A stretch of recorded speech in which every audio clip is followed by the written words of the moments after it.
Hi hello S M क्रिएटेशनमध्ये सगळ्यांचं स्वागत आहे.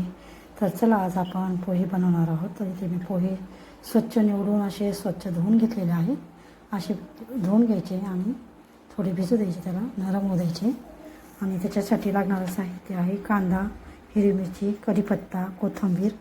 एवढं साहित्य मी घेतलेलं आहे. तर चला आपण पोहे कसे बनवायचे ते बघूयात. इथे मी कढई ठेवलेली आहे, त्याच्यात 2 चमचे तेल टाकून घ्यायचं आहे.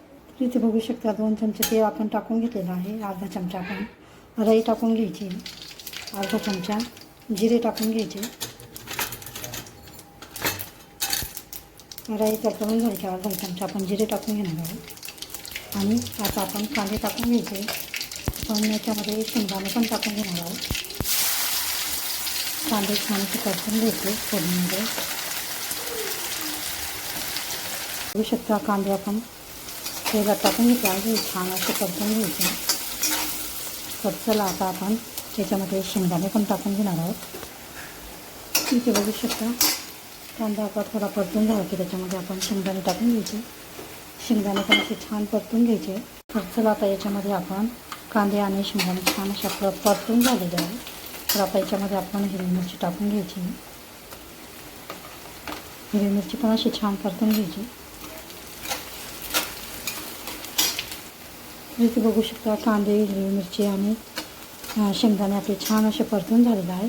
इथे मी कढीपत्ता टाकून घेते. कढीपत्ता टाकून घ्यायचा. कढीपत्ता पण असा छान परतून घ्यायचा आहे.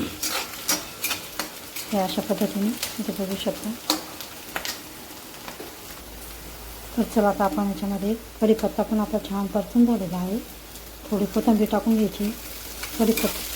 कढीपत्ता कोथिंबीर छान असं फोडणीमध्ये परतून घ्यायचं आहे. अशा पद्धतीने त्याच्यामध्ये अर्धा चमचा हळद टाकून घ्यायची. हळद पण छान मिक्स करून घ्यायची पूर्ण फोडणीमध्ये. अशा पद्धतीने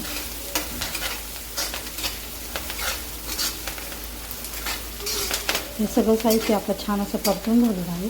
तर चला आता याच्यामध्ये आपण पोहे टाकून घ्यायचे. थोडे थोडे करून मोकळे करून टाकायचे पोहे. असे मोकळे असे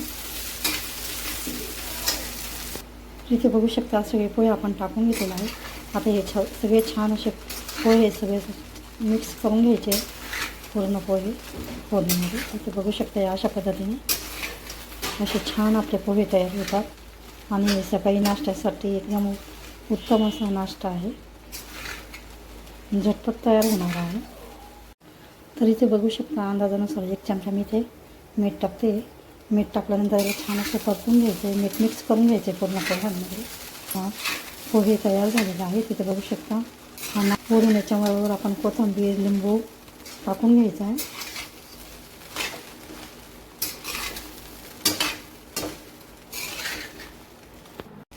तिथे बघू शकता वरून आपण कोथिंबीर टाकून घ्यायची.